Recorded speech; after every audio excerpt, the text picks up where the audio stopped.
हरे कृष्ण कृष्ण कृष्ण हरे हरे, हरे राम राम राम हरे हरे। हरे कृष्णा। दंडवत प्रणाम सभी माता जी, सभी प्रभु जी को। हरे कृष्णा हरे कृष्णा हरे कृष्णा। हरे कृष्णा माता जी, प्रभु जी, सभी को दंडवत प्रणाम। हरे कृष्णा प्रभु जी। सब बहुत सुंदर प्रभु जी ने गाया। सभी को हरे कृष्णा, सारे प्रभु जी को, सारे माता जी लोग को, सबको हरे कृष्णा। हरे कृष्णा दंडता माता जी। हरे कृष्णा प्रभु जी, हरे कृष्णा। तो यही लिंक मुझे मिल गई अच्छा, शाम को 7 बजे माता जी। हरे कृष्णा। तो मैं चेक कर रहा था तो आपके दर्शन हो गए। हरे कृष्णा। हरे कृष्णा प्रभु जी। तो शुरू करते हैं। सबसे पहले मंगलाचरण करते हैं। ओम नमो भगवते वासुदेवाय। ओम नमो भगवते वासुदेवाय। ओम नमो भगवते वासुदेवाय। ओम अज्ञानातिमिरान्धस्य ज्ञानञ्जनं शलाकया चक्षुरुन्मीलितं येन तस्मै श्रीगुरुवे नमः। श्रीचैतन्यमनोभीष्टं स्थापितं येन भूतले स्वयं रूप कदा मह्यं ददाति स्वपदान्तिकम्। वन्देऽहं श्रीगुरु श्रीयुतपदकमलं श्रीगुरून् वैष्णवांश्च श्रीरूपं साग्रजातं सगरघुनाथ अन्वितं तं सजीवं साद्वैतं सावधूतं पर्जनसहितं कृष्णचैतन्यदेवं श्रीराधा कृष्णपादान् सगललिता श्रीविशाखा अन्वितांश्च। हे कृष्ण करुणा सिन्धु दीनबन्धु जगत्पते गोपेश गोपिका कान्त राधा कान्त नमस्तुते। तप्त कांचन गौरांगी राधे वृंदावनेश्वरी वृषभानुसुते देवी प्रणमामि हरिप्रिये। नमो विष्णुपादाय कृष्णपृष्ठाय भूतले श्रीमति भक्ति वेदांत स्वामिन् इति नामिने। नमस्ते सरस्वती देवे गौरवाणी प्रचारिणे निर्विशेष शून्यवादी पाश्चात्यदेशतारिणे। जय श्री कृष्ण चैतन्य प्रभु नित्यानंद श्री अद्वैत गदाधर शिवासादि गौर भक्त वृंद। हरे कृष्णा कृष्ण कृष्ण हरे हरे, हरे राम राम राम हरे हरे। हरे कृष्णा कृष्ण कृष्ण हरे हरे, हरे राम राम राम हरे हरे। हरे कृष्णा सभी को, हरे कृष्णा सभी प्रभु जी को, सभी माता जी को। और अब हम अपना सेशन शुरू करने के पहले याद करते हैं, नमन करते हैं श्रीला प्रभुपाद जी को, जो हमारे आध्यात्मिक गुरु हैं। और साथ ही साथ सारे आचार्यों को, सारे शिक्षा गुरुओं को, सारे दीक्षा गुरुओं को, और नमो निष्ठा प्रभु जी को, जो इस कार्यक्रम के जनक हैं। और उनके कारण ही हम सब ऑनलाइन इस भगवत गीता के रस को प्राप्त कर पा रहे हैं। ये आनंद जो है वो उनके कारण ही हमको प्राप्त है। आप सभी का स्वागत करते हैं। लेवल 2 में आप आ गए हैं। आपने 18 दिनों में भगवत गीता को समझने की जो प्रयास था उसको पूरा कर लिया है। तो कहते हैं ना कि जो पहला कदम होता है वो बहुत ही आनंद उत्सव होता है। तो आपने जब पहला कदम रख लिया है, लेवल 1 पार कर लिया है, तो वो आपके आनंद का समय था कि आनंद मनाया जाता है। जब दूसरा कदम रखते हैं तो बच्चा क्या होता है, बिल्कुल स्थिर होता है। अब वो बैलेंस प्राप्त कर लेता है। तो अब आप लेवल 2 में प्रवेश कर चुके हैं। अभी आपको कई जो है कदम उठाने हैं, कई लेवल आपको जाना है। तो इन लेवल्स की जरूरत क्या है? हम भगवत गीता पढ़ रहे हैं, स्तरों की जरूरत ही नहीं है। लेकिन क्यों जरूरत है? क्यों? क्योंकि प्रभुपाद जी कहते हैं मेरी किताबों में कृष्ण भावनामृत को पूरी तरह समझाया गया है, परंतु यदि आप नहीं समझ पाते हैं तो आपको बार बार पढ़ना चाहिए, तब आपकी आध्यात्मिकता में प्रगति हो पाएगी। ऐसा उन्होंने अपने एक शिष्य थे, बॉम्बे में रहते थे, बहुरूपा प्रभु जी, उनको उन्होंने बताया था, बहुत पहले 1974 में, जो है नवंबर का महीना था उस वक्त बताया था। तो लेवल 1 में आपने क्रीम जैसे होता है ना, बिल्कुल मलाई के ऊपर मलाई, मतलब दूध के ऊपर मलाई जम जाती है मोटी सी, बड़ी टेस्टी होती है ना, कुछ लोग को बहुत टेस्टी लगती है, क्योंकि वो बिल्कुल जो है सार होता है जो दूध का, उस तरह से। तो जो भगवान ने अपनी किताबों में भी सार जो है दे दिया है, और उन्होंने 4 सिद्धांत हमको दिए हुए हैं। कहते हैं कि books are the basis. Books क्या है? आधार प्रदान करती हैं। जब हम प्रभुपाद जी की बुक्स को, जो भगवान ने कहा है, भगवत गीता कहा है, उस पे प्रभुपाद जी ने उसको यथारूप में हमारे सामने रखा है। तो ये बुक्स क्या है? बुक्स आर द बेसिस, हमारा आधार तैयार करती हैं। और कहते हैं कि प्रीचिंग इज द एसेंस। जो हम प्रचार करते हैं, प्रचार ही सार है। तो प्रचार करते, जब बुक्स को हम पढ़ते हैं तो हमें मन करता है हम किसी और को भी बताएं। तो वो सार जो हमने पढ़ा रहता है उसको थोड़ा थोड़ा थोड़ा थोड़ा हम दूसरों को बांटते हैं, तो वो सार होता है, प्रचार ही सार है। और उसके बाद उन्होंने कहा प्योरिटी इज द फोर्स। जब हम श्रवण करते हैं, कीर्तन करते हैं, यानी कि प्रचार प्रसार भी करते हैं, श्रवण भी करते हैं, तो क्या होता है? हम शुद्ध होते जाते हैं। शुद्ध होने में हमारे अंदर शक्ति आती है, क्योंकि शक्ति के बिना हम कोई कार्य नहीं कर सकते ना। प्योरिटी जब आना शुरू हो जाती है, तभी देखिए क्या होता है। जो जितनी प्योरिटी से जो कोई बात करता है, उसकी बात हमारे दिल से दिल तक पहुंचती है। दिल की बातें दिल तक पहुंचती हैं। एक गुरु थे, उनके पास एक माता लेके आई अपने बच्चे को, कहा कि ये गुड़ बहुत खाता है। तो उन्होंने कहा कि ठीक है, आप जो है इसको 3 दिन बाद लेके आइए, 1 हफ्ते बाद लेके आइएगा। 1 हफ्ते बाद आया तो उन्होंने कहा कि बच्चे गुड़ नहीं खाना चाहिए। तो माता ने कहा क्यों परेशान किया गुरुजी, उसी दिन कह देते गुड़ मत खाओ। कहने से क्या होता है, मैं कह देता कि गुड़ मत खाओ, उससे इस पे प्रभाव नहीं आता। जब मैंने खुद गुड़ छोड़ा है तब मैं इसको कह पाया हूं, तो फिर इसके ऊपर प्रभाव उसका पड़ेगा। तो प्योरिटी इज द फोर्स। जब प्योर हो जाता है आदमी, तो वो ताकत काम करती। प्रभुपाद जी क्या थे? भारत से गए थे, भारत का संस्कृति लेके गए थे, लेकिन उस संस्कृति में इतनी प्योरिटी थी कि जो हिप्पी लोग थे वो भी हैप्पी हो गए। हिप्पी लोगों को उन्होंने भक्त बना दिया, और आज भी वो देखिए इतनी दृढ़ता से भक्ति करते हैं वो। और यूटिलिटी इज द प्रिंसिपल। जो भी आपके पास है वही आप भगवान की सेवा में लगा दे। कहीं ये नहीं कहा गया कि नहीं आप बहुत ज्यादा प्रयास करके लाइए, नहीं। जो भी आपके पास है, बस तन मन धन जो भी आपके पास, जो भी आप कार्य कर रहे हैं, सब भगवान को समर्पित करते जाइए। तो अब हम भगवत गीता को इस लेवल में थोड़ी और गहराई से पढ़ते हैं। और यथारूप को ही हमको क्यों पढ़ना चाहिए? हम इस बार भगवत गीता यथारूप ही इस समय हम पढ़ रहे हैं। तो बिना मिलावट के है, जैसा गुरु परंपरा से आया हुआ है ना। बिल्कुल कहते हैं कि अगर फल सीधे टूट जाता है तो क्या होता है? वो फल बिखर जाता है। पका फल है, नीचे गिरा, टूट गया, बिखर गया, खाने लायक नहीं रह जाता, गंदगी मिल गई जमीन की उसमें।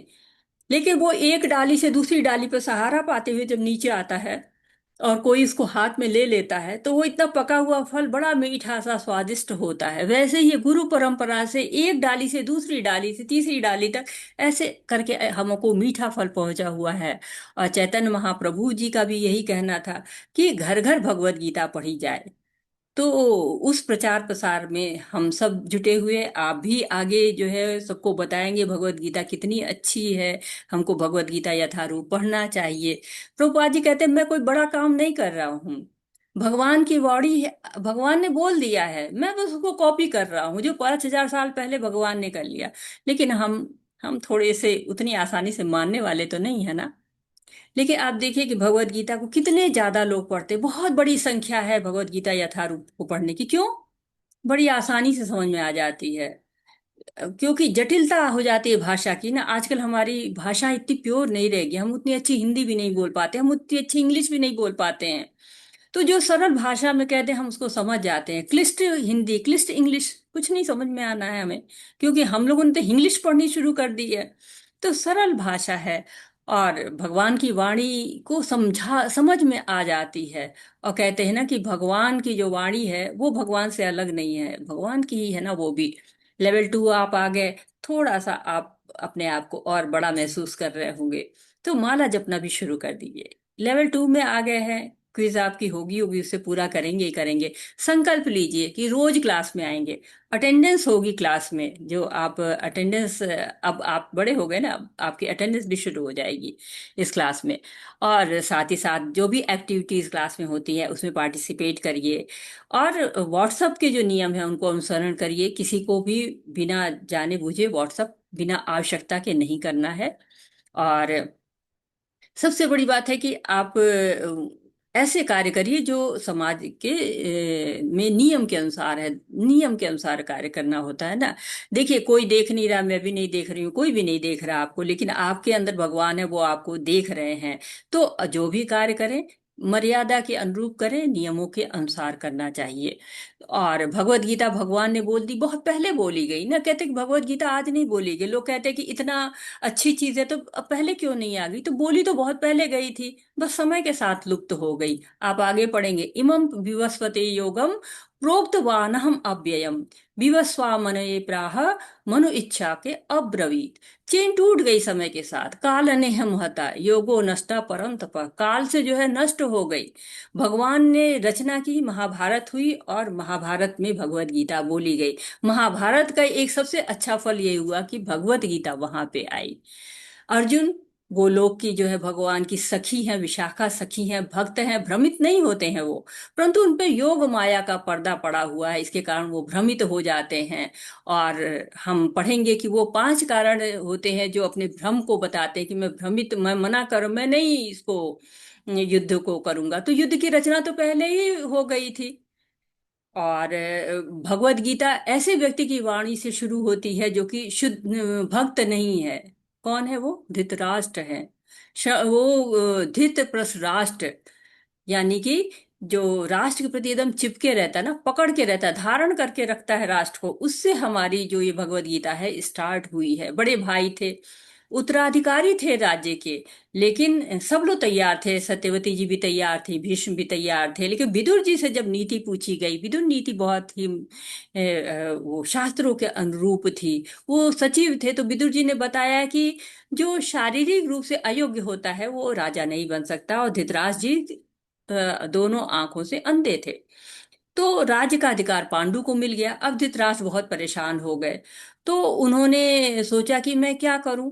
तो उन्होंने जब कहा कि धृतराष्ट्र में, पांडु में और घर के सारे लोगों में मिलके एक बात हुई कि जिसकी संतान पहले, क्योंकि पांडु राजा बन गए थे, धृतराष्ट्र राज्य के अधिकारी थे, तो किसको, कौन बनेगा उत्तराधिकार, किसको मिलेगा। तो हुआ कि अगर जो संतान जिसकी पहले हो जाए, चाहे धृतराष्ट्र की संतान पहले हो जाए चाहे पांडु की, वो राज्य मिलेंगे।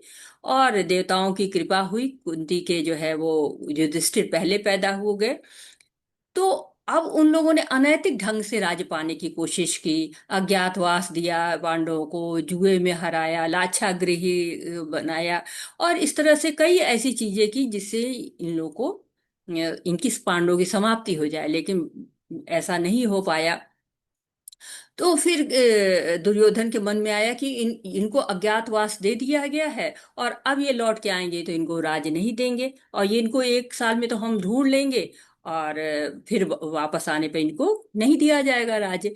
लेकिन राज्य, वो लोग आ गए और राज्य मांगने लगे। ऐसे में दुर्योधन तो कहते हैं कि मैं आपको एक सुई की नोक के बराबर भी जगह नहीं दूंगा, ऐसा वो बोल देते हैं। भगवान कृष्ण भी आते हैं, शांति दूत बन के आते हैं, लेकिन फिर भी उनको कोई भी इससे फर्क नहीं पड़ा। उन्होंने, दुर्योधन देने को तैयार नहीं हुए, केवल युद्ध के लिए तैयार थे। तो हम पहला श्लोक पढ़ते हैं, श्रीमद् भगवद गीता, गीतोपनिषद जिसको कहा जाता है, उसका प्रथमो अध्याय, प्रथमा श्लोका। कुरुक्षेत्र के युद्धस्थल में सैन्य निरीक्षण। धृतराष्ट्र उवाच, धर्म क्षेत्रे कुरुक्षेत्रे संवेतायुयुत्सवा मामका पांडवाश्चैव किम अकुर्वत संजयः। धृतराष्ट्र ने कहा, हे संजय, धर्म भूमि कुरुक्षेत्र में युद्ध की इच्छा से एकत्र हुए मेरे तथा पांडवों के पुत्रों ने क्या किया। तो अब यहाँ पूछ रहे हैं कि अब इस श्लोक में आपको बहुत आसानी से दिखाई पड़ रहा होगा कि धृतराष्ट्र की क्या जिज्ञासा है और धृतराष्ट्र का क्या मनोभाव है। क्यों? क्योंकि जैसे हम मुंह बंद रखते हैं ना, तब तक लगता है कि सर्वश्रेष्ठ ज्ञानी यही हैं, लेकिन जैसे ही मुंह खोलते हैं वैसे पता चल जाता है कि क्या मन में चल रहा है। क्योंकि कहा गया है ना कि जब कोयल होती है और कौवा होता है तो दोनों एक से काले काले दिखते हैं, लेकिन जैसे बसंत ऋतु आती है और कोयल बोलना शुरू करती है, वैसे ही कौवे और कोयल दोनों में फर्क हो जाता है, वाणी से ही फर्क हो जाता है। तो यहाँ पे वाणी का ही फर्क देखिए, काकः कृष्णा पिकः कृष्णा, का भेदः काकः पिकः, बसंत ऋतु समये काकः काकः पिकः पिकः, काक काक एक तरफ हो जाता है, पिका पिका एक तरफ हो जाता है। तो वाणी का बहुत महत्व होता है। और सबसे पहले शुरू हुआ है, जो हमारा अध्याय शुरू हुआ है, धर्म से शुरू होता है। भगवत गीता धर्म से शुरू होता है और अंत क्या होता है, सर्वधर्मान परित्यज्य माम एकम शरणम प्रज। वहां भी माम एकम आया है, यहाँ भी माम का है, माम का मेरा। तो क्या कहते हैं कि माम का वहां पर पांडव भी हैं, यहाँ पर कौरव भी हैं, लेकिन भेद नीति आ गई, अपने पुत्रों को कौरव के वंश में रखा और पांडवों को अलग कर दिया। तो राष्ट्र की कामना से वंचित कर दिया, अधिकारी खत्म कर दिया कि राज्य किसको मिले, मेरे पुत्रों को मिले। तो धर्म क्षेत्र पर धर्म क्षेत्र है ये ना, तो धर्म क्षेत्र से भी वो डर रहा है, क्योंकि धर्म क्षेत्र कहते हैं ना कि ये धर्म का क्षेत्र होता है। धर्म के क्षेत्र में हर चीज पवित्र पवित्र होती है। जैसे कि कहते हैं ना कि गंगा माता है, भगवान के चरण कमलों में आकर पवित्र हो गई, वैसे भगवत गीता है, भगवान के मुखारविंद से आई तो हमारा भगवान से संबंध जोड़ दिया। जीवन में क्या चाहिए, प्रसन्नता चाहिए, आनंद चाहिए। वो कहाँ से मिलता है, जो सच्चिदानंद से मिलता है। सच्चिदानंद के पास ही असली जो है वो आनंद होता है। और प्रभुपाद जी ने ये जो भगवत गीता यथारूप लिखी हुई है, इसको श्री बलदेव विद्याभूषण के सहयोग से, श्री विश्वनाथ चक्रवर्ती ठाकुर के सहयोग से, श्री श्रीधर स्वामी के, श्रीपद रामानुजाचार्य, इन लोगों ने जो लिखा हुआ है ना, उसको आधार बना के लिखा हुआ है इसको। और आदि शंकराचार्य भी कहते हैं कि केवल गीता ही एक ग्रंथ जो है पूरा है। आप लोगों ने पढ़ा होगा आदि शंकराचार्य का गीता महात्म्य, लेवल 1 में पढ़ा होगा। एक ही शास्त्र देव की पुत्र गीतम, एको देवो देव की पुत्र एवं एको मंत्र स नामानि यानी कर्माप्यक तस्य देवस्य सेवा। तो एक मंत्र केवल चाहिए, जो कि आपको हरे कृष्णा कृष्ण कृष्णा हरे हरे, हरे रामा राम रामा हरे हरे। एक ग्रंथ पढ़िए, केवल भगवत गीता, एक भगवान श्री कृष्ण का गाया हुआ गीत है ये, देवकी पुत्र गीतम है ये। और एक ही देव है, कौन है, भगवान श्री कृष्ण है। जब हम ये समझ जाते हैं तो हमको ये भी पता चल जाता है कि भगवत गीता में 67 श्लोक हैं, सारे श्लोक बहुत महत्वपूर्ण हैं। उसमें कृष्ण ने 574 श्लोक बोले हुए हैं और अर्जुन ने 84 श्लोक बोले हुए हैं, संजय ने 41 श्लोक बोले हुए हैं, 41 श्लोक। और पहला श्लोक जो अभी हमने पढ़ा है ये धृतराज जी का पहला श्लोक है। तो क्या क्या हम इस अध्याय में जानेंगे, पहले तो है setting the scene, scene set हो रहा है। दुर्योधन की कूटनीति हमको पहले श्लोक से लेकर 11वें श्लोक तक दिखाई देगी, और जो 12वें श्लोक से 20वें श्लोक तक हमको संकेत मिलना शुरू हो जाएंगे कि पांडव जीत रहे हैं। और 21 से लेकर 27 तक के श्लोक हमको बताते हैं कि भगवान कृष्ण ही भक्तवत्सल हैं। और फिर 28 से लेकर और 46 तक के श्लोक हमको बताएंगे कि अर्जुन युद्ध क्यों नहीं करना चाहता है। तो धर्म क्षेत्र में आ गए हैं, कुरुक्षेत्र भी है, धर्म क्षेत्र भी है, बहुत पवित्र स्थल माना गया है, पवित्र कार्य की एक तरह से भूमिका रची जा रही है। भगवान कृष्ण भगवत गीता सुनाने वाले हैं और धृतराष्ट्र की मनसा प्रकट हो गई है।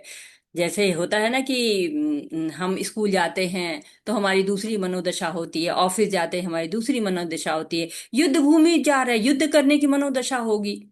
लेकिन जो धृतराष्ट्र है, डर लग रहा है उनको भी कि धर्म क्षेत्र है, धर्म की विजय हो जाएगी। शील व्यासदेव जी कह के गए सत्य की विजय होगी। अब वो और सोचे कि धर्म की विजय होगी तो धर्म कहाँ पर है, तो कृष्ण जहाँ पे है वही धर्म है। वेद भी यही कहते हैं कि जहाँ कृष्ण है वही धर्म है। और पांडव के पक्ष में धर्म है, यानी कृष्ण पांडव के पक्ष में है, तो उधर युद्ध जो है उनके पक्ष में जा सकता है। भीष्म है, द्रोणाचार्य हैं, महापुरुष है, संत हैं। पता नहीं वो ठीक से युद्ध करेंगे कि नहीं करेंगे। और धर्म की जगह पे जो कहते हैं ना क्षेत्र, धर्म क्षेत्र, क्षेत्र क्या होता है? जहाँ बीज बोया जाता है, एक मैदान जो होता है, जो खेत होता है, उसको धर्म क्षेत्र कहा जाता है। तो जो बीज बोएंगे वही तो उगेगा। तो इन्होंने तो सारे अधर्म के बीज बोए हुए हैं, तो धर्म कैसे उग जाएगा? दूसरी बात, धर्म क्षेत्र में धर्म की विजय जब होगी, तो जैसे इंडिया पाकिस्तान का मैच होता है तो सब इंडिया इंडिया इंडिया चिल्लाते रहते हैं, तो ऐसे पब्लिक सपोर्ट मिल जाता है। तो ऐसा भी हो सकता है कि सुलह की बात न होने लगे। पब्लिक सपोर्ट क्या मतलब? सुलह की बात न होने लगे। भाई भाई हैं, आपस में सुलह ही न कर लें, ये भी एक समस्या उनको लग रही है। तो अब इस समय आपको सबकी मंशा दिख रही है। धृतराष्ट्र की मंशा क्या है? कि दुर्योधन सुलह न करे। क्यों? दुर्योधन सुलह करेगा तो कुछ देना पड़ जाएगा पांडवों को। और पांडव सुलह कर ले, क्योंकि पांडव तो बड़े जो है धर्मी टाइप के हैं। हो सकता है कह दे कि भैया तुम ले लो राज्य, हम वन में चले जाएंगे, इतने साल से तो वन में ही रहे हैं, वहीं चले जाएंगे। तो ये भी पांडव सुलह कर ले, ये ठीक रहेगा। दुर्योधन सोच रहा है सेना तो हमारी बड़ी ज्यादा है, देखिए ऐसा ना हो कि कहीं मारे जाएं, और मारे जाएं तो भोग कैसे करेंगे? भोग के लिए तो सारी समस्या है यहाँ पे, कि भोग करना है। और अर्जुन सोच रहे हैं सब तो हमारे सगे संबंधी है, युद्ध होगा तो अपनों पर ही अस्त्र उठाना पड़ेगा। तो सबके मनोभाव अलग अलग हैं, क्यों? युद्ध में जितने लोग हैं सबके अपने मन चल रहे हैं। धृतराष्ट्र ईर्ष्या में है, लालची हैं, द्वेष उनको आ रहा है। क्योंकि जब हम गलत काम कर रहे हैं तो क्यों करते हैं? क्योंकि कहीं ना कहीं हमारे अंदर द्वेष होता है। वैराग्य तो नहीं होता है ना, विरक्ति होती है, अपनी चीजों से आसक्ति होती है। तभी तो हम किसी से एक युद्ध के क्षेत्र में आ जाते हैं। इसलिए कहते हैं कि धृतराष्ट्र को भी इतनी आसक्ति है अपने इस राष्ट्र से कि मेरा बेटा ही राजा बनना चाहिए। और यहाँ तो धर्म की खेती चल रही है, धर्म ही ना उग जाए फिर मैं क्या करूंगा? ये सारी बातें उनके मन में चल रही हैं, हलचल हो रही है, सबके मन में हलचल है। धृतराष्ट्र के मन में भी हलचल है कि युद्ध होगा तो क्या होगा। और साथ ही साथ क्यों, इच्छा है ना, उनकी इच्छा के कारण माम का विनाश की ओर ले जाएगा। जैसे रावण था ना, रावण को माम का, सीता मेरी है, विनाश हो गया। अर्जुन शुरू में युद्ध के लिए तैयार थे, क्यों तैयार थे? हलचल थी, किस चीज की? द्रौपदी का चीरहरण हुआ था।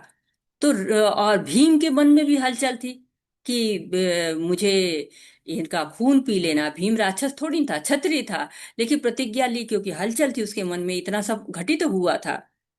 युधिष्ठिर जानते थे कि जुआ नुकसानदायक है, परंतु क्षत्रिय थे, उनको खेलना ही पड़ा, तो मन में हलचल हुई। तो उससे तो ये हलचल के कारण ही ये सारे युद्ध इकट्ठा हो गया था। लेकिन हाँ, यहाँ पर इस हलचल से भलाई हो रही, क्योंकि भक्त की हलचल है ना। जहाँ भक्त की हलचल होती है वहां समाज की भलाई हो जाती है।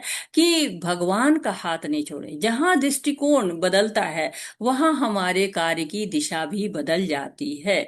तो माम का बारे में सोचते सोचते एक तरह से धृतराष्ट्र के प्रश्न का अब उत्तर मिलने वाला है, क्योंकि संजय से पूछा है उसने ना कि माम का पांडवाश्चैव, मेरे में और जो पांडव के पुत्र हैं इन्होंने क्या किया। अब सीधी सी बात है, युद्ध के क्षेत्र में युद्ध करेंगे, लेकिन ये सारी हलचलों की वजह से वो संजय को पूछ रहे हैं कि हो क्या रहा है इस युद्ध में। हरे कृष्णा, कोई पढ़ना चाहता है तो आप हैंड रेज कर सकते हैं। हरे कृष्णा। हरे कृष्णा। माधुरी शर्मा माता जी आप श्लोक पढ़िए। आशा कलरा माता जी आप अनुवाद पढ़िए। हरे कृष्णा। हरे कृष्ण माता जी, धन्यवाद। कृष्ण माता जी स्मरण कृष्ण। संजय वाच दृष्ट्वा तु पाण्डवानेकं व्यूढं दुर्योधन सदा आचार्योपसंगम्य राजा वचन अब्रवीत। हरे कृष्ण। हरे कृष्ण जी, सभी को हरे कृष्ण। संजय ने कहा, हे राजन, पांडुपुत्र द्वारा सेना की व्यूह रचना देखकर राजा दुर्योधन अपने गुरु के पास गया और उसने ये शब्द कहे। हरे कृष्ण जी। हरे कृष्णा। तो राजा कह रहे हैं, अब दुर्योधन तो राजा है नहीं, धृतराष्ट्र राजा थे। लेकिन धृतराष्ट्र क्या था? केवल नाम के राजा थे। दुर्योधन ही सारा राजा का कार्य कर रहा था। और संजय धृतराष्ट्र के इस डर को समझ रहा था, और साथ ही साथ राजा है ना, खुश करना चाह रहा था कि राजा को सभी खुश करना चाहते हैं, क्योंकि वो राजा हमेशा राजा के साथ रहते थे। तो वृत्ति तो पता चल गई है उनको धृतराष्ट्र की, लेकिन इसीलिए दुर्योधन उवाच नहीं कहा गया। दुर्योधन राजा नहीं है, लेकिन हमेशा उनको संजय उवाच कहा गया है, धृतराष्ट्र उवाच कहा गया है, भगवान उवाच कहा गया है, अर्जुन उवाच कहा गया, कि कहीं पर भी दुर्योधन उवाच नहीं कहा गया। क्यों? क्योंकि वो राजा है ही नहीं। वो तो एक तरह से आप ये कह लीजिए कि उनकी जगह पे कार्य कर रहा है, जो धृतराष्ट्र है उनकी जगह पे कार्य कर रहे हैं वो, इसलिए। बंद। हरे कृष्ण। तो इसलिए उनको राजा कह रहा है, कह रहे हैं संजय जी, खुश करने के लिए। और दूसरा जो है वो दुर्योधन पांडु पुत्रों की जो सेना है उनकी तरफ जाते हुए दिखाई दे रहे हैं, कि वहां पर जा रहे हैं और क्या कह रहे हैं। ये भी एक आपको कुटिल रणनीति की तरह से, जो सेटिंग द सीन हमने कहा था ना, व्यू देख रहे हैं कि क्या क्या होने वाला है, कैसे किसको खुश करूं, कैसे बातें करूं। तो एक कूटनीति वो बना रहा हुआ है। उस कूटनीति के तहत वो पहले जा रहा है अपने गुरु जो है वो द्रोणाचार्य के पास। भीष्म पितामह सेनापति हैं, उनके पास नहीं जाके गुरु के पास जा रहा है। क्योंकि गुरु के पास भी जाएगा, अगर नमस्कार नहीं भी द्रोणाचार्य को किया तो बुरा नहीं मानेंगे, क्योंकि गुरु कहते हैं ना सर्वोपरि होता है। इसलिए हरे कृष्णा।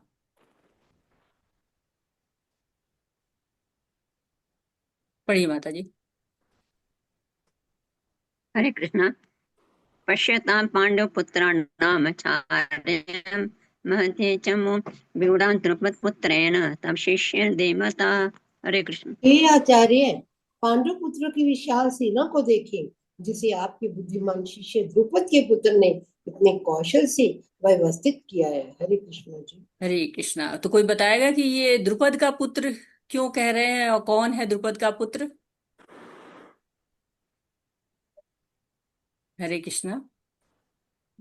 हरे कृष्णा माता जी। धृष्टद्युम्न। जी माता। हरे कृष्णा। बता रहा है कौन? हरे कृष्णा माता जी। हरे कृष्णा प्रभु जी, बताइए प्रभु जी। धृष्टद्युम्न जो है पांडवों के सेनापति हैं।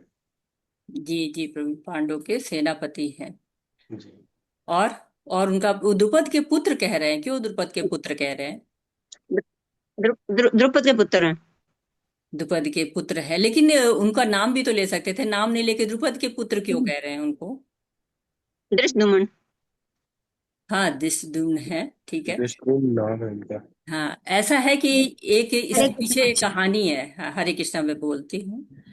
इसके पीछे कहानी है कि द्रुपद महाराज जो है वो और गुरु द्रोणाचार्य, बचपन में ये लोग मित्र थे, गुरुकुल में पढ़ते थे, बड़े अच्छे दोस्त बन गए। और द्रुपद ने खेलते खेलते ही कहा द्रोणाचार्य से कि जब मैं बड़ा हो जाऊंगा ना, तो राजा बनूंगा, तो आपको आधा राज्य दे दूंगा। समय बीतता गया, दोनों गुरुकुल से शिक्षा समाप्त करके अपने अपने घरों में चले गए। एक दिन द्रोणाचार्य राजा द्रुपद के यहाँ जाते हैं, उनको याद दिलाते कि आपने कहा था कि मैं आपको आधा राज्य दे दूंगा।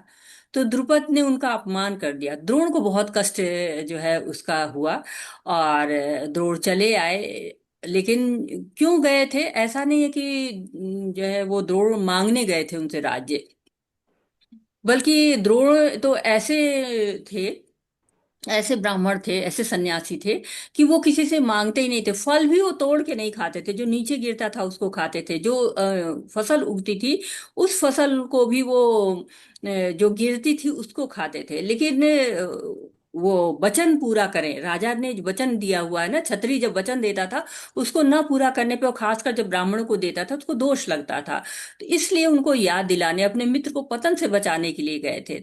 तो जब वो गुरु बन गए पांडव कौरवों के, और उनकी शिक्षाएं पूरी हो गई, तो द्रोणाचार्य ने गुरु दक्षिणा में द्रुपद को मांगा। कोई धन नहीं मांगा, कुछ भी नहीं मांगा। वो धन मांगते तो बहुत धन उनको मिल सकता था, लेकिन उन्होंने मांगा कि द्रुपद को ला दो। तो द्रुपद राजा थे, ऐसा तो है नहीं कि उनको घसीट के लाया जा सकता था, इनविटेशन दे के लाया जा सकता था, नहीं, परास्त करके ही लाया जा सकता था।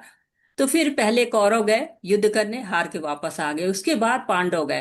पांडवों ने जो है द्रुपद से युद्ध किया, उनको परास्त किया और द्रोणाचार्य के सामने प्रस्तुत कर दिया। द्रोणाचार्य ने कोई अभद्रता नहीं की, मुक्त कर दिया उनको।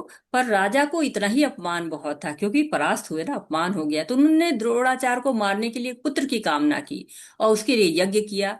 और यज्ञ से वो बालक उनको प्राप्त हुआ, उसका नाम धृष्टद्युम्न रखा। वो बालक को उन्होंने, द्रुपद ने द्रोणाचार्य के पास ही शिक्षा लेने के लिए भेजा।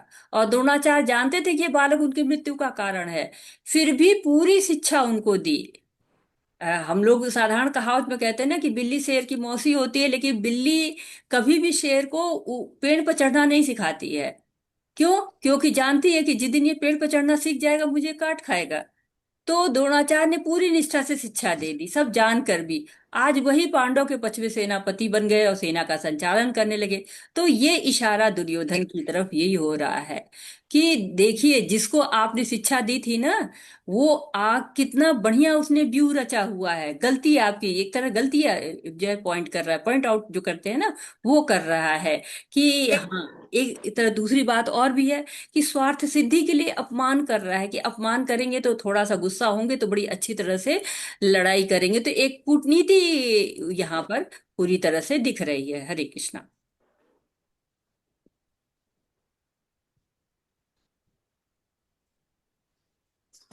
अथ सूरा महेश्वासा भीमार्जुन समायुधि युधानो विराटश्च द्रुपदश्च महारथः।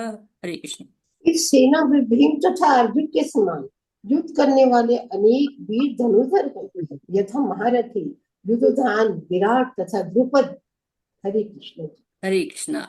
तो अब जो है द्रोणाचार्य महान योद्धा है ही है, दुर्योधन भयभीत है ही है, भीम है उधर, अर्जुन है उधर, बड़े बलशाली योद्धा चारों तरफ उसको दिख रहे हैं। तो एक तरह से आप देखिए कि कितना महत्वपूर्ण, एक एक शब्द यहाँ पे महत्वपूर्ण है। आप देखिए तो कि 11 अक्षौणी सेना है दुर्योधन के पास, फिर भी वो डर रहा है, फिर भी वो भयभीत दिखाई दे रहा है। कह रहा है कि उधर भीम है, अर्जुन है, इतने महान धुरंधर है, युधान है, विराट है, द्रुपद है।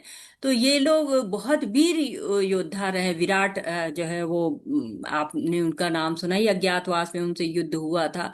तो सबकी याद दिला दे रहे हैं कि देखिए कितने लोग हैं यहाँ पे। तो कहते हैं ना कि कुछ बातें होती हैं, कुछ बातों के बीच में कुछ शब्द चुप चुप से होते हैं, मूक शब्द होते हैं, शब्दों के बीच में जो गैप होता है ना, वो भी बहुत कुछ कहता है। तो यहाँ पर ये भी बहुत कुछ कह रहा है कि किस तरह से डर लगा हुआ है इनको, दुर्योधन को। और उसी हिसाब से वो बातें भी कर रहे हैं, डर की बातें एक तरह से कर रहे हैं। सब दुश्मन उनको लग रहे हैं, जो भी हैं सब उनको एक तरह से अपने प्रतिद्वंदी नजर आ रहे हैं। हरे कृष्णा।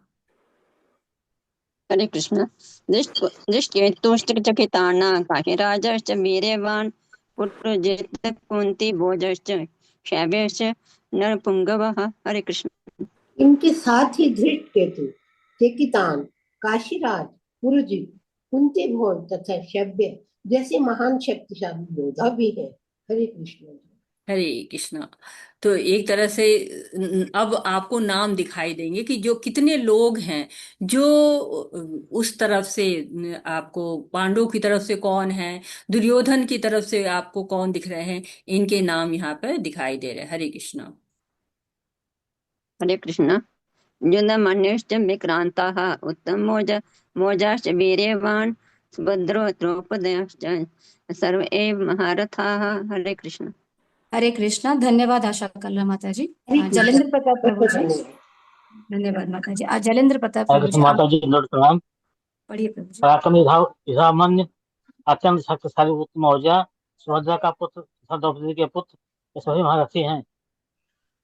हाँ, तो ये सब लोग द्रौपदी के पुत्र हैं, महारथी, रथी, महारथी। जो है वो इस तरह से रहता था उनका, जो कहते हैं कि कैटेगरी होती है, जैसे आजकल मेजर, कैप्टन ऐसे रहते, उस तरह से उस समय भी था कि महारथी। और ये होता था कि महारथी के अंडर में इतने घोड़े होंगे, इतने पैदल होंगे।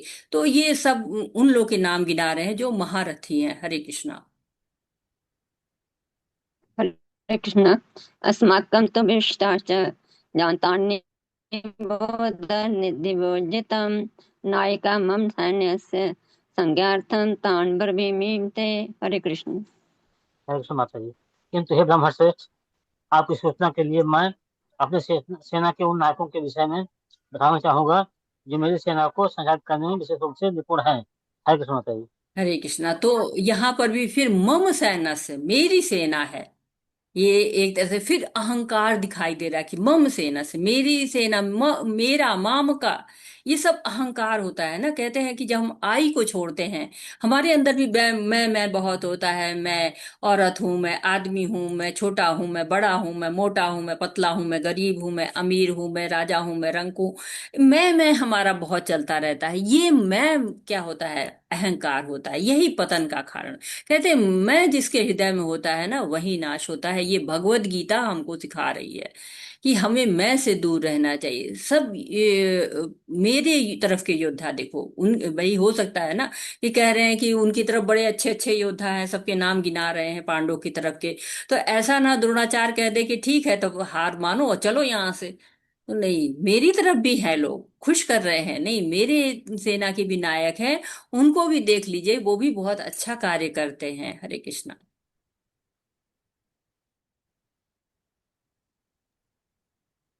हरे कृष्णा। हरे कृष्ण। भवानश्च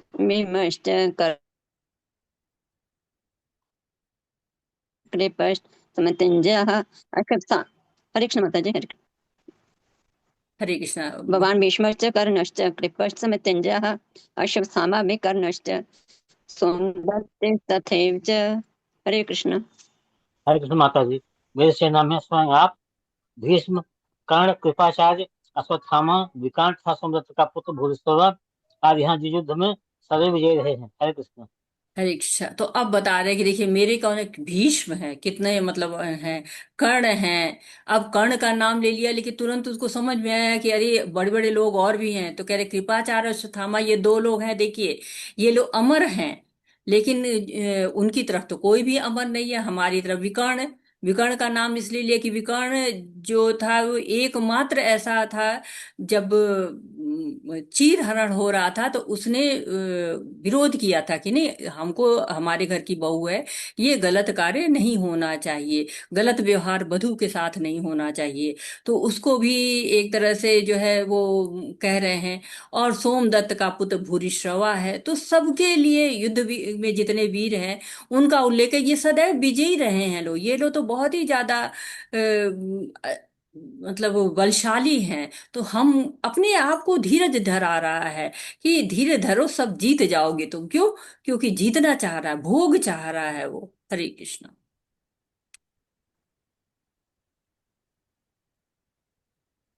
हरे कृष्ण। अन्य बहवः शूरा मदर्थ त्यक्त जीविताः नाना शस्त्र परहरणाः सर्वे युद्ध विशारदाः। हरे कृष्ण। हरे कृष्णा। हरे कृष्ण धन्यवाद माता प्रभु जी। जी। धन्यवाद प्रभु जी। धन्यवाद माता जी। रश्मि धन्यवाद माता गुप्ता जी। माता जी, आप पढ़िए अनुवाद। हरे कृष्ण माता जी। ऐसे अन्य अनेक वीर भी हैं जो मेरे लिए अपना जीवन त्याग करने के लिए उद्यत। वे विविध प्रकार के हथियारों से सुसज्जित हैं और युद्ध विद्या में निपुण हैं।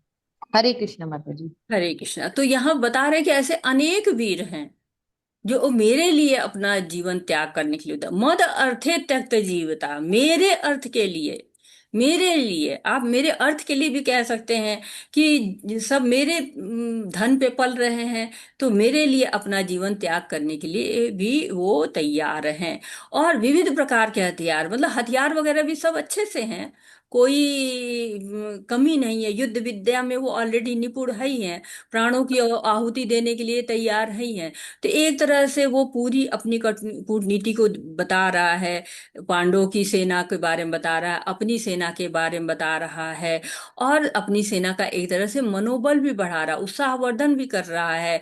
और प्रत्यक्ष रूप से, अप्रत्यक्ष रूप से भीष्म को, द्रोणाचार्य को, सारी सेना को कह रहा है नहीं, ठीक से लड़िए, अपना जीवन, मेरे लिए ये लोग भीष्म, द्रोणाचार्य, कृपाचार्य, कर्ण सब मेरे लिए अपना शरीर त्यागने के लिए तैयार बैठे हुए हैं। तो कर्ण भी आप जानते हैं कि जो पहले कुंती के गर्भ से उत्पन्न हुए थे, लेकिन उनका कुंती ने, चूंकि विवाह के पहले वो आ गए थे, तो उनको त्याग कर दिया था। तो कर्ण भी बहुत महान योद्धा था। तो सबके लिए कह रहे हैं कि सब पूरी तरह से निपुण है, हमारी सेना 11 छोड़ी सेना है हमारी, और विजय हमारी निश्चित है। हरे कृष्णा। अपर्याप्त। पर्याप्तं तस्माकं बलं भीष्मभिरक्षितं पर्याप्तं। हरे कृष्णा। माता जी का हरे कृष्णा। कौन पढ़ रहा है? हरे कृष्ण। मदद माता जी मैं पढ़ती हूँ। पढ़िए माता जी। अनुवाद पढ़े माता जी। माता जी श्लोक एक बार पढ़ लीजिए। बलं भीष्मभिरक्षितं मैं श्लोक पढ़ लिया माता जी। माता जी सुनाई नहीं दिया। मैं सुनाई पढ़ती नहीं हूँ, दिया। एक बार मैं पढ़ देती हूँ। ठीक। अपर्याप्तं तदस्माकं बलं अपर्याप्तं भीष्माभिरक्षितं पर्याप्तं त्विद्मे बल तेषां बलं भीमाभिरक्षितं। पढ़िए माता जी, अनुवाद पढ़िए। हमारी शक्ति अप्रमेय है और हम सब पितामह द्वारा भली भांति संरक्षित है, जबकि पांडवों की शक्ति भीम द्वारा भली भांति संरक्षित होकर भी सीमित है। हरे कृष्ण माता जी। हरे कृष्णा। तो यहाँ पे तुलना, यहाँ पर दुर्योधन ने तुलनात्मक शक्ति का अनुमान प्रस्तुत किया है। यह सोचता है कि अत्यंत अनुभवी सेना नायक भीष्म पितामह के द्वारा विशेष रूप से संरक्षित होने के कारण उसके सशक्त सेनाओं की शक्ति अपरिमेय है। अपरिमेय मीन्स कि पूरी तरह से जो है वो ज्यादा भी है, पर्याप्त भी है, और एक तरह से अपर्याप्तम। अपरिमेय, अपर्याप्तम।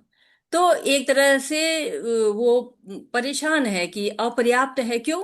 क्योंकि धर्म की तरफ नहीं है, धर्म से दूर है ना वो, इसलिए उसको अपर्याप्त लग रहा है। और दूसरी तरह का भीष्म द्वारा संरक्षित भी है। तो उसको लग रहा है कि इधर जो पांडव हैं वो भीम के द्वारा संरक्षित है, तो भीष्म के सामने जो है भीम तो कुछ है ही नहीं, महत्वहीन है। तो दुर्योधन भीम से जलता भी था, एक ये भी है। तो दुर्योधन को वो हरा सकते थे भीम। तो ये सारी बातें उसके अंदर चल रही हैं। भीष्म पितामह को भी संतुष्ट कर रहा है कि हमारी शक्ति अपरिमेय है, उनकी तो सीमित है, हमारी तो पूरी बहुत ज्यादा, उसको नापा नहीं जा सकता, इतनी ज्यादा है। और आपके नेतृत्व में पूरी तरह से सुरक्षित भी है। तो वो संशय में है। उसी तरह से उसके जो कथन है वो भी संशय में चल रहे हैं। और सेना से वो किस तरह से कह रहा है कि देखो भीष्म पितामह है, पूरी तरह संरक्षित है, लेकिन फिर भी उसके मन में लेकिन लगा हुआ है। वो लेकिन क्या है? हरे कृष्णा। हरे कृष्णा। हरे धन्यवाद माधुरी कृष्ण। शर्मा माता जी। माता जी मैं हरे श्लोक पढ़ माता जी, रही हूँ। धन्यवाद। हरे कृष्णा। अयनेषु च सर्वेषु यथा भागम् अवस्थितः भीष्ममेवाभिरक्षन्तु भवन्तः सर्व एव हि। हरे कृष्णा। हरे कृष्णा। अतएव सैन्य व्यूह में अपने अपने मोर्चों पर खड़े रहकर आप सभी भीष्म पितामह को पूरी पूरी सहायता दें। हरे कृष्ण माता जी। हरे कृष्णा। तो कह रहे हैं कि अब द्रोणाचार्य तो कोई उनको उत्तर दे नहीं रहे हैं, और यहाँ पर थोड़ा सा परेशान से दिख रहा है। अपने अपने जो है वो सैन्य व्यूह में जितने भी मोर्चे पे जो लोग खड़े हैं उनको बता रहे हैं, सेना को एक तरह से इंगित कर रहे हैं कि क्या करिए आप, भीष्म पितामह को पूरी तरह से सहायता दीजिए। अब भीष्म पितामह तो खुद ही बहुत बड़े बलशाली हैं, उनको क्यों सहायता देनी है? लेकिन वो इसलिए कह रहे हैं क्योंकि जो सेना है, जो पांडवों की सेना है, उसमें एक ऐसा व्यक्ति है जिससे भीष्म जीत नहीं सकते हैं।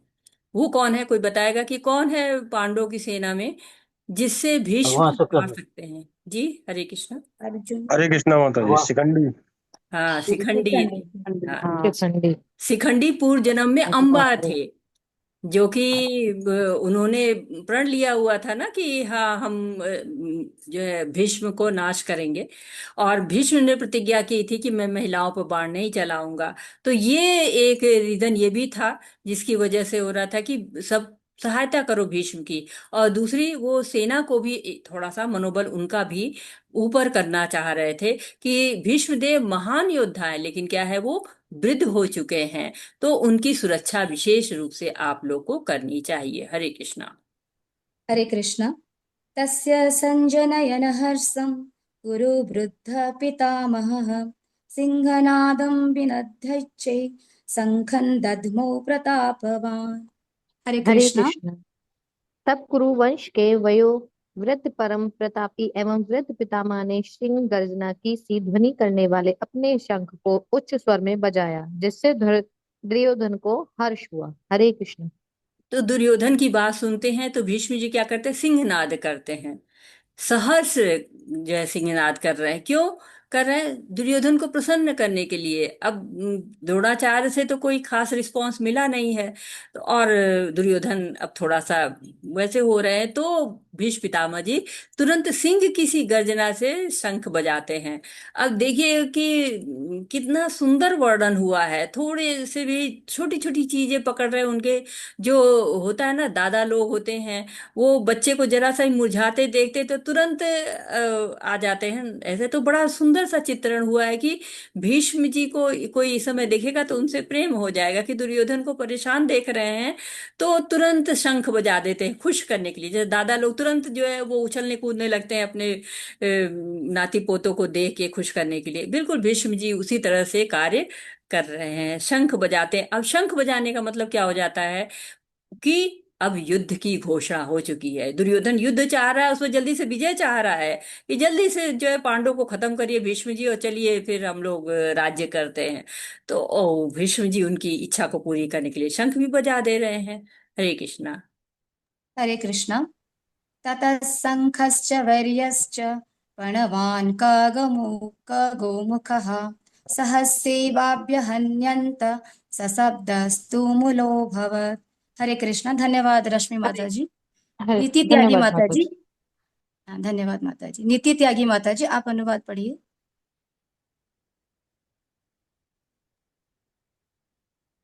तत्पश्चात शंख और नगाड़े बिगुल तुरही तथा सींग सहसा एक साथ बज उठे। वह समय समवेत स्वर में अत्यंत कोलाहल पूर्ण था। हरे थैंक कृष्णा। यू। हरे कृष्णा। तो एक सब बज गया। क्यों? सेनापति ने बजा दिया शंख ना, तो इस सब ने अब घोषणा कर दी जैसे ही। तो एक तरह से अभी भगवत गीता में दुर्योधन जी अपना उनकी बातें हो रही थी। अब शील व्यास देव जी अब जो है वो अब आ रही है दूसरी तरह की। शील व्यास देव जी ना एकदम एक मूवी सी बनाते हैं। पहले जो है दिखाया कि एक बड़ा सा महल है, ये बूढ़ा अंधा पिता बैठा हुआ है, चिंता कर रहा है कि बच्चे युद्ध भूमि में हैं। फिर अपने मैनेजर से बात कर रहे हैं कि क्या हो रहा है। फिर दिखाते हैं कि 18 अक्षौणी सेना है, सारे अस्त्र शस्त्र से सुसज्जित हैं, कौन कौन से योद्धा है नाम भी बता रहे हैं। फिर ऐसे लगातार वो इतनी सुंदर सी जो है वो पृष्ठभूमि बना रहे हैं, और युद्ध की घोषणा हो गई है, सारे शंख बजना शुरू हो गए हैं। अब होता क्या है आगे, बड़ा सुंदर सा वर्णन आता है। हरे कृष्णा। हरे कृष्ण। ततः श्वेतैर्हयैर्युक्ते महती स्यन्दने स्थितो माधवः पाण्डवश्चैव दिव्यौ शङ्खौ प्रधत्मतुः। हरे कृष्ण। हरे कृष्णा माता जी, पढ़िए नीति माता जी। दूसरी ओर से श्वेत घोड़ों द्वारा खींचे जाने वाले विशाल रथ पर आसीन कृष्ण और अर्जुन ने अपने अपने दिव्य शंख बजाए। तो अब मूवी में हीरो का प्रवेश हो रहा है, माधवा पांडवा। अब माधव और पांडव पुत्र जो है, पांडव जो है, जो उसमें अर्जुन मुख्य थे, वो आ रहे हैं। विशाल रथ है, बड़ा सुंदर सा रथ है, उस पर कृष्ण कितने सुंदर पीताम्बर ओढ़े हुए और मुस्कुराते हुए से कृष्ण आते हैं। अर्जुन है उनके पीछे सारथी की भूमिका में कृष्ण। और अर्जुन सफेद दाग रहित कहा जाता है ना, बिल्कुल। तो अब कैमरा जो है वो विलेन की तरफ से हीरो की तरफ आ गया है। 4 श्वेत घोड़े हैं, विशाल रथ है अग्नि का दिया हुआ, चित्ररथ ने घोड़े दिए हुए थे, और सारथी कृष्ण हैं। तो इतना जो है वो सर्वाकर्षक कृष्ण कहे जाते हैं कि किसी को भी मोहित कर लेते हैं। पेड़ पौधे, जानवर सबको मोहित करने वाले, और अर्जुन दाग रहित है। अब वो भी आ गए हैं सामने और शंख बजने शुरू हो गए हैं। अब आप यहाँ से लगातार शंखों का बजना सुनाई देगा आपको। कृष्ण हैं, वो भी शंख बजाते हैं। उनका शंख का नाम जो है वो पांच जन्य शंख है। और हम अब पढ़ते हैं कि कौन कौन से शंख आ रहे हैं। हरे कृष्णा। हरे कृष्ण। हरे कृष्ण। पाञ्चजन्यं हृषीकेशो देवदत्तं धनञ्जयः पौण्ड्रं दद्मौ महाशङ्खं भीमकर्मावृकोदरः। हरे कृष्ण।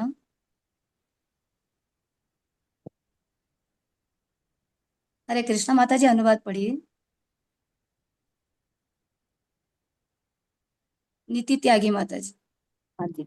भगवान श्री कृष्ण जी ने अपना पांचजन्य शंख बजाया। अर्जुन ने देवदत्त शंख तथा अति भोजी एवं अति मानवीय कार्य करने वाले भीम ने पौंड्रन नामक भयंकर शंख बजाया। हरे कृष्णा माता। हरे कृष्णा। तो कि शंख बज रहे हैं।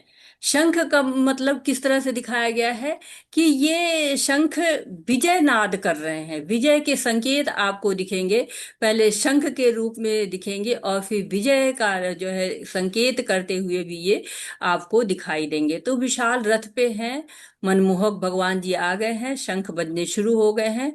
और कहते हैं कि पंचजन्य शंख को भगवान ने, एक असुर था उसको मार करके प्राप्त किया हुआ था।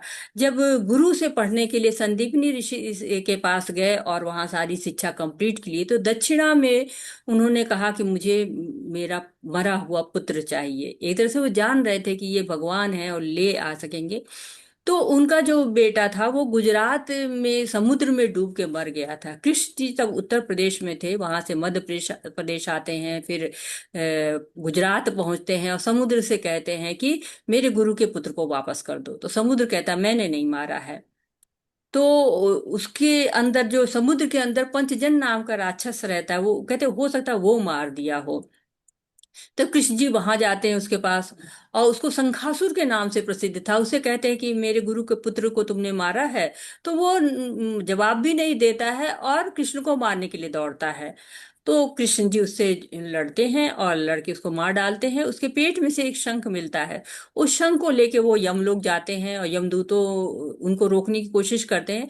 उसी शंख का शंखनाद करते हैं तो सब डर जाते हैं, और यमराज फिर उनको गुरु पुत्र को वापस दे देते हैं। और उस शंख को लेकर गुरु पुत्र, जो पुनर्दत्त नाम था उसका, उसको लेकर गुरु के पास आते हैं। गुरु बहुत खुश होते हैं उस शंख को देखकर। वो कहते हैं ये तो पंचजन शंख है, पवित्र शंख है। और उन्होंने कृष्ण को दिया वो, और कहा कि इसके अगर आप, इसकी गर्जना इतनी तेज है जैसे हजार सिंह जो है गर्जना कर रहे हैं। तो एक तरह से सोचिए कि दुश्मन का भय तो ऐसे ही भयभीत हो जाएगा। और उसमें 5 उंगलियों की आकृति बनी हुई थी। आज भी ऐसे शंख मिलते हैं, लेकिन उनके अंतर्गत वो दिव्यता नहीं है जो उस शंख के अंदर थी। तो अर्जुन पंचजन शंख बजाते हैं, और नहीं, कृष्ण पंचजन शंख बजाते हैं, अर्जुन देवदत्त शंख बजाते हैं। और देवदत्त शंख भी बहुत अच्छा है, उसको वरुण देव ने भेंट किया था। उसका उपयोग दुर्भाग्य नाशक बताया जाता था, कि दुर्भाग्य नाश करना हो तो वो शंख बजाया जाता था। और न्याय के क्षेत्र में विजय दिलाने वाला भी था। जो लोग न्यायिक क्षेत्र से जुड़े लोग रहते थे उसकी पूजा करके वो लोग लाभ प्राप्त करते थे। तो अब शंख बज रहे हैं, कृष्ण पंचजन शंख, अर्जुन देवदत्त शंख, युधिष्ठिर अनंत विजय, भीम पौंड्रू शंख बजाते हैं, नकुल सुघोष शंख बजाते हैं, और सहदेव मणि पुष्पक शंख बजाते हैं। तो हरे कृष्णा पढ़िए। हरे कृष्ण। अनंत विजयं राजा कुन्तीपुत्रो युधिष्ठिरः नकुलः सहदेवश्च सुघोषो मणिपुष्पकौ कास्यश्च परमेश्वासः शिखण्डी च महारथः दृष्टद्युम्नो विराटश्च सात्वकीश्चापराजितः द्रुपदो द्रौपदेयाश्च सर्वस्य पृथिवीपते सौभद्रश्च महाबाहु शंखं दध्मो पृथक पृथक। हरे कृष्णा। कल्पना पटेल माता जी, आप पढ़िए अनुवाद। हरे कृष्णा। हे राजन, कुंती पुत्र राजा युधिष्ठिर ने अपना अनंत विजय नामक शंख बजाया तथा नकुल और सहदेव ने सुघोष एवं मणिपुष्पक शंख बजाए। महान धनुर्धर काशीराज, परम योद्धा शिखंडी, धृष्टद्युम्न, विराट, अजय सात्यकी, द्रुपद, द्रौपदी के पुत्र तथा सुभद्रा के महाबाहु पुत्र आदि सबों ने अपने अपने शंख बजाए। हरे कृष्णा। तो शंख ध्वनि को बहुत शुभ माना जाता है। मंगल आरती जब होती है तो बजाते हैं शंख। तो ये यहाँ पे जो शंख बज रहे हैं बहुत दिव्य शंख बज रहे हैं और एक तरह से सबने युद्ध की घोषणा कर दी हुई है। हरे कृष्णा। हरे कृष्ण। सघोषो धार्तराष्ट्राणां हृदयानि व्यधारयेत् नभश्च पृथिवीं चैव तुमुलोऽभ्यनुनादयन्। हरे कृष्ण। हरे कृष्णा। इन विभिन्न शंखों की ध्वनि कोलाहल पूर्ण बन गई, जो आकाश तथा पृथ्वी को शब्दायमान करती हुई धृतराष्ट्र के पुत्रों के हृदयों को विदीर्ण करने लगी। हरे कृष्णा। विदीर्ण करने लगी दिखा रहे। विदीर्ण का मतलब क्या होता है कि बिल्कुल टूट जाना, एक तरह से टुकड़े टुकड़े हो जाना होता है ना, विदीर्ण करने लगी उनकी। तो ये किसके होता है? जिसके अंदर डर होता है, जिसके अंदर कोई होता है कि हाँ ये काम नहीं हो पाएगा। जैसे बिजली कड़कती है तो कुछ लोग बहुत तेजी से डर जाते हैं, बहुत आवाज हो तो भी डर लगने लगता है। वैसे कौरव के पुत्र है, कौरव हैं मतलब धृतराष्ट्र के पुत्र हैं, व्याकुल हो जाते हैं। लेकिन जो भगवान की शरण में रहता है निर्भीक रहता है। तो जो भौतिक चीजों में आसक्त रहेगा उसको डर रहता है कि कहीं चीज खो न जाए, कोई चुरा न ले जाए, आज है कल नहीं है, ये डरते हैं। लेकिन जो भगवान से जुड़े रहते हैं वो डरते नहीं है। तो इस घोष से धृतराष्ट्र के पुत्रों के हृदय विदीर्ण हुआ है। पांडवों का क्या हुआ ये जो है, ऐसा कुछ भी नहीं हुआ पांडवों के साथ। हरे कृष्णा। हरे कृष्ण। अथ व्यवस्थितान् दृष्ट्वा धार्तराष्ट्रान् कपिध्वजः प्रभृते शस्त्रसम्पाते धनुरुद्यम्य पाण्डवः ऋषिकेशं तदा वाक्यम् इदं माह महीपते। हरे कृष्णा। सुनीता माता जी आप अनुवाद पढ़िए। धन्यवाद कल्पना माता जी। हरे कृष्णा। हरे कृष्ण माता जी। उस समय हनुमान से अंकित ध्वजा लगे रथ पर आसानी पांडुपुत्र अर्जुन अपना धनुष उठाकर तीर चलाने के लिए उद्यत हुआ कि राजन धृतराष्ट्र के पुत्रों को व्यूह में खड़ा देखकर अर्जुन ने श्री कृष्ण से ये वचन कहे। हरे कृष्ण माता जी। हरे कृष्णा माता जी। तो धन्यवाद। यहाँ पर आपने अभी तक आपने देखा था कि विजय के संकेत आपको दिखाई दे रहे थे। विजय के संकेतों में आपने क्या क्या देखा है कि जो शंख है उसमें भी आपको विजय के संकेत दिखाई पड़ रहे हैं। भगवान उपस्थित है सारथी के रूप में। कहते हैं जयस्तु पांडु पुत्राणाम येषा पच्छे जनार्दन। जिस पक्ष में भगवान कृष्ण है वहीं पर जीत है। लक्ष्मी जी साथ में है क्योंकि जहाँ भगवान रहते हैं वहां लक्ष्मी रहती हैं। अर्जुन का रथ दिव्य है, अग्निदेव ने दिया है, जहां जहां रथ जाता है विजय होती है। कृष्ण का शंख 5 जन था वो भी दिव्य था, अर्जुन का शंख भी दिव्य था। भगवान ऋषिकेश हैं, इंद्रियों के स्वामी। भगवान के बहुत सारे नाम हैं और आप लोग उसको नोट करते जाइए कि कितने नाम है। पूरी भगवत गीता में आपको बहुत ज्यादा नाम मिलेंगे। अर्जुन के तरह तरह के नाम मिलेंगे, भगवान के नाम मिलेंगे और उन नामों का अपना महत्व है।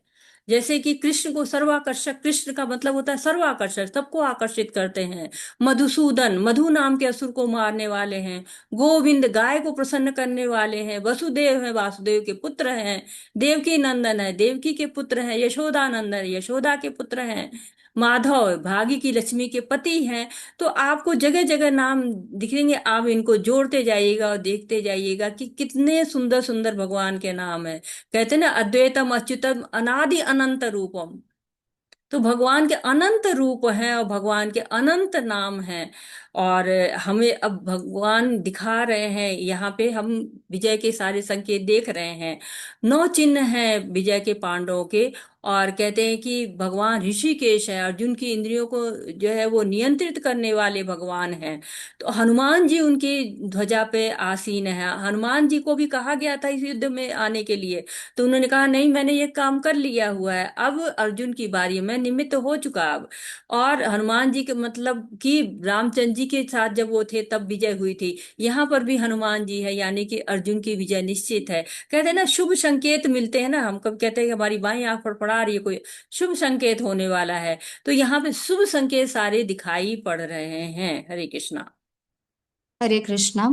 अर्जुन उवाच सेनयोरुभयोर्मध्ये रथं स्थापयमेच्युत यावदेतान्निरीक्षेऽहं योद्धुः कामनवस्थितान् कैर्मया सह योद्धव्यम् अस्मिन् रणसमुद्यमे। हरे कृष्णा। रुमा माता जी आप अनुवाद पढ़िए। धन्यवाद सुनता माता जी। धन्यवाद माता जी। हरे कृष्णा। हरे कृष्णा पढ़िए माता जी। धन्यवाद। अर्जुन ने कहा, हे अच्युत, कृपा करके मेरा रथ दोनों सेनाओं के बीच ले चले, जिससे मैं यहाँ उपस्थित युद्ध की अभिलाषा रखने वालों को और शास्त्रों की इस महान परीक्षा में जिनसे मुझे संघर्ष करना है उन्हें देख सकूं। हरे कृष्ण। तो कृष्ण को कहा गया अच्युत, हे अच्युत। अच्युत का मतलब जो च्युत नहीं होता है, गिरता नहीं, अपने स्थान से डिगता ही नहीं है, तो सारथी के रूप में है ना। लेकिन तब भी क्या है, भक्तों के प्रति प्रेम है, इसलिए सारथी के रूप में है। भगवान भक्तों से इतना प्रेम करते हैं कि तुच्छ से तुच्छ कार्य करने के लिए तैयार हो जाते हैं। अब युद्ध में देखिए सारथी को क्या होता है, पैर मार के गाइड किया जाता है। क्यों? बहुत शोर होता है ना, इतने शंख बज रहे हैं, घड़ियाल बज रहे हैं, हाथियों के पैरों की आवाज, घोड़े के पैरों की आवाज, रथों की आवाज, लोगों की आवाज। तो पैरों से गाइड किया जाता है। बाईं तरफ चलना है तो बाईं तरफ पैर मारते हैं, दाहिनी तरफ चलना है दाहिनी तरफ पैर मारते हैं। तो ये भगवान वो पैर की जो है मार खाने के लिए भी जो है वो सारथी बन के आनंद ले रहे हैं। और भक्त को भगवान कभी विपरीत परिस्थिति में छोड़ते नहीं हैं। और भगवान चाहे जिस पद पर रहे, चाहे सारथी के पद पर रहे, चाहे कहीं भी रहे, उनकी भगवत्ता बदलती नहीं है। तो भौतिक जीवन में पद स्थिर नहीं रहते हैं। आज नौकरी में है, कल रिटायर हो गए, कल जो है वो पढ़ाई कर रहे थे, स्टूडेंट थे और पास हो गए, अब नौकरी कर रहे हैं। तो पद बदलते रहते हैं, आज जीवित थे कल मृत हो गए, पद बदल गया। कहते हैं ना काल सब कुछ नष्ट करता रहता है, लेकिन भगवान का पद कभी बदलता नहीं है। कह रहे हे अच्युत, कृपा करके मेरा रथ दोनों सेनाओं के बीच में ले जाइए। तो ये कैसे बोल रहे हैं, मित्र भाव से बोल रहे हैं। लेकिन ये क्या है, जैसे कहते हैं ना कि ये जो डायलॉग है ये पूरा बदल देता है, वैसे ही ये सब कुछ बदलने वाला है। ये जो लाइन है, समरी स्टेटमेंट इसको कहा जाता है, एक वाक्य से भगवत गीता की रूपरेखा बननी शुरू हो गई। और ये एक वाक्य ही बता रहा है कि दुर्योधन कितना ढीठ है। और क्योंकि भगवान सारथी बन के खड़े हैं, और उसके बाद भी उस तरफ भगवान है, सारे विजय के संकेत दिख रहे हैं, लेकिन तब भी वो लड़ने के लिए तैयार है। तो कृष्ण जहाँ रहते हैं वहीं भक्ति रहती है, वहीं भक्ति है, भाव है, भगवान के भक्त हैं वहां पे। कृष्ण कभी अकेले रहते ही नहीं, हमेशा भक्तों के साथ में रहते हैं। और यहाँ पर भी वो अपने प्रिय भक्त के साथ हैं। अब कह रहे हैं कि ले चलिए वहां पे जहां लोग मेरे से युद्ध करना चाहते हैं, मैं देखूं तो कि कौन कौन मेरे विपक्ष में खड़ा है। युद्ध करने के पहले मुझे पता तो हो कि मुझे युद्ध किसके साथ करना है। हरे कृष्णा। हरे कृष्ण। यस्य मानानवेक्षेऽहं य एतेऽत्र समागतः धातराष्ट्रस्य दुर्बुद्धे युद्धे प्रियचिकित्सवः। हरे कृष्ण। हरे कृष्णा। मुझे उन लोगों को देखने दीजिए जो यहाँ पर धृतराष्ट्र के दुर्बुद्धि पुत्र दुर्योधन को प्रसन्न करने की इच्छा से लड़ने के लिए आए हुए हैं। हरे कृष्ण। तो अर्जुन कह रहे देखना चाहते कौन लड़ना चाह रहा है मेरे से, कौन कौन विपक्ष में, कौन कौन आ रहा है विपक्ष में मेरे, तो हमको वहां पर ले चलिए। अर्जुन कह रहे हैं। अर्जुन को क्या कहा गया है यहाँ पे, कि अर्जुन कह रहा है मतलब कि मुझे देखना है कि दुर्योधन के जो संगी साथी हैं, उनके जो भाई बंधु हैं, वो दुर्योधन को प्रसन्न करने के लिए वो मेरे विपक्ष में खड़े हुए हैं, जान रहे हैं कि वो अधर्म के साथ हैं, लेकिन इसके बाद भी वो उसका साथ दे रहे हैं। तो कितनी लोग, जैसे होता है ना कि लोग दुर्बुद्धि है, अर्जुन दुर्बुद्धि है जान रहे हैं लोग, लेकिन उसके बाद भी उसका साथ सब लोग दे रहे हैं। हरे कृष्णा। हरे कृष्ण। संजय उवाच एवं मुक्तो हृषीकेशो गुडाकेशेन भारत सेनयोरुभयोर्मध्ये स्थापयित्वा रथोत्तमम्। हरे कृष्णा। धन्यवाद रुमा माता जी। दीपक चौधरी प्रभु जी, आप पढ़िए अनुवाद। हरे कृष्णा माता जी।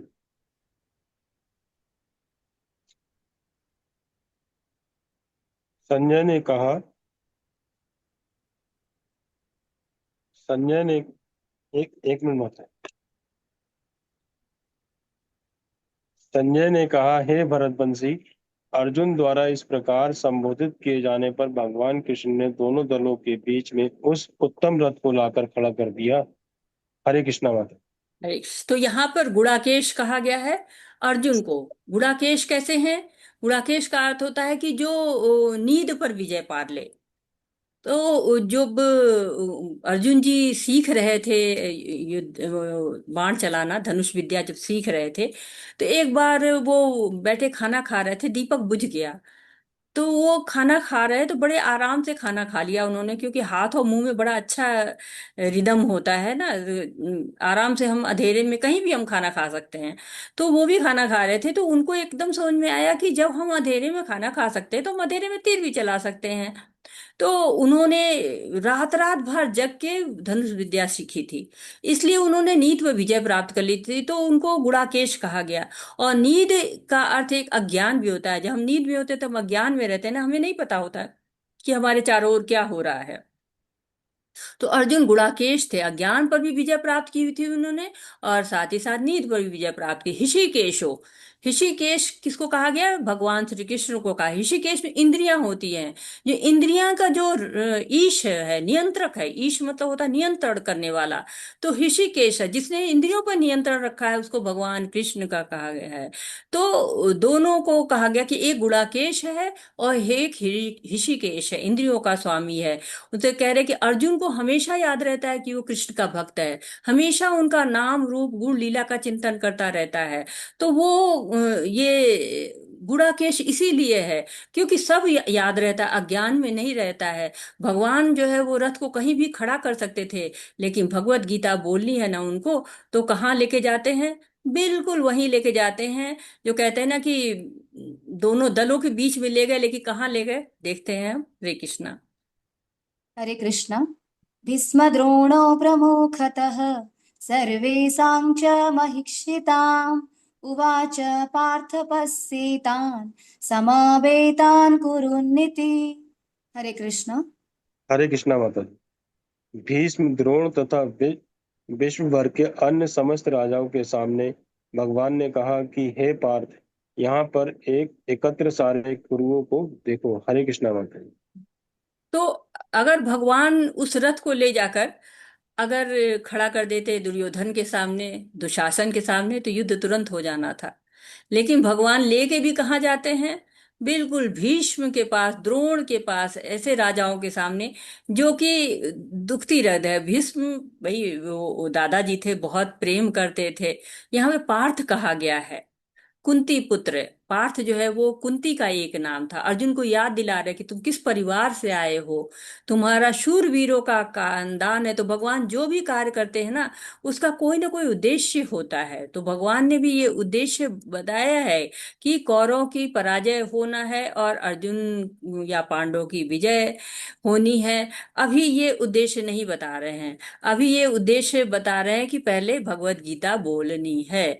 तो भीष्म और द्रोणाचार्य के सामने लाते हैं ताकि दुविधा हो जाए। हमारे जीवन में भी दुविधा होती है ना कि हम ये काम करें या वो काम करें, दुविधा में फंस जाते हैं, संशय हो जाता है। ऐसा ही संशय अब अर्जुन को आने वाला है। एक तरह से उपाय रचा जा रहा है, रचना रची जा रही है।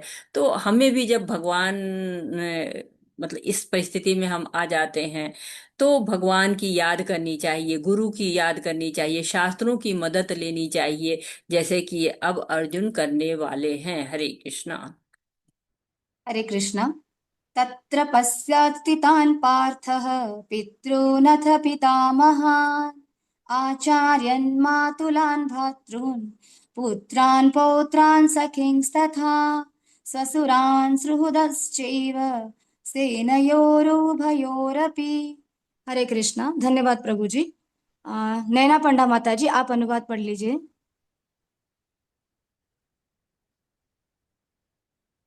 हरे कृष्णा। नैना पंडा माता जी। हरे कृष्ण माता जी। हरे कृष्ण।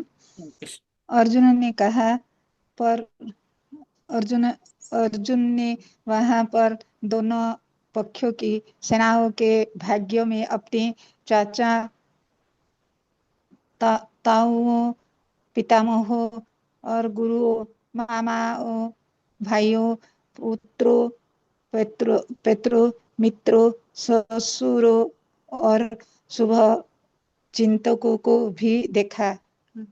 हरे कृष्ण। हरे कृष्णा। तो अर्जुन देख सकता था अपने रिश्तेदारों को, शुभचिंतकों को। कौन कौन था? पितामह थे, भीष्म थे और सोमदत्त पितामह थे। और गुरु कौन था? द्रोणाचार्य थे, कृपाचार्य थे। मामा कौन था? शल्य थे, शकुनी थे। दुर्योधन था, भाई था। और उनका पुत्र, दुर्योधन का पुत्र लक्ष्मण भी था। मित्र अश्वत्थामा थे। शुभ इच्छा करने वाले कृतवर्मा थे। कई दोस्त थे, रिश्ते के लोग थे। तो कृष्ण जो भी कहते उसके दो कारण होते, एक बाह्य कारण होता है, एक आंतरिक कारण है। तो एक तरफ तो कह रहे हैं कि देखो कौन कौन खड़ा है, तो इस तरह से हम भी भौतिक पहचान रखते हैं कि हाँ। और एक जो है वो आध्यात्मिक पहचान होती है। हमारी दो पहचान होती है, एक भौतिक है, जैसे मैं कहती हूँ कि मेरा नाम ये है और मैं यहाँ रहती हूँ, ये हमारी भौतिक पहचान होती है। लेकिन एक आध्यात्मिक पहचान होती है। क्या? हम सब कृष्ण के अंश हैं, हमारा सबका एक दूसरे से रिश्ता है। और इस रिश्ते के कारण क्या होता है, हम एक तरह से एक ही पिता के, एक ही पितामह के संतान हैं। हम अलग अलग नहीं है, हम एक ही पिता और पितामह के संतान एक तरह से हैं।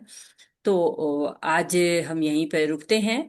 वाछाकल्पतरुभ्यश्च कृपा सिन्धुभ्य एव च पतितानां पावनेभ्यो वैष्णवेभ्यो नमो नमः। अनंत कोटि वैष्णव बिंद की जय, शिला प्रभुपाद की जय, भगवत गीता की जय, सभी भक्तों की जय। हरे कृष्णा कृष्ण कृष्ण हरे हरे, हरे राम राम राम हरे हरे, हरे कृष्णा कृष्ण कृष्ण हरे हरे, हरे राम राम राम हरे हरे। हरे कृष्णा। अभी चूंकि मैंने अनाउंस नहीं किया था, इसलिए आज हमारे यहीं पे समय समाप्त हो रहा है।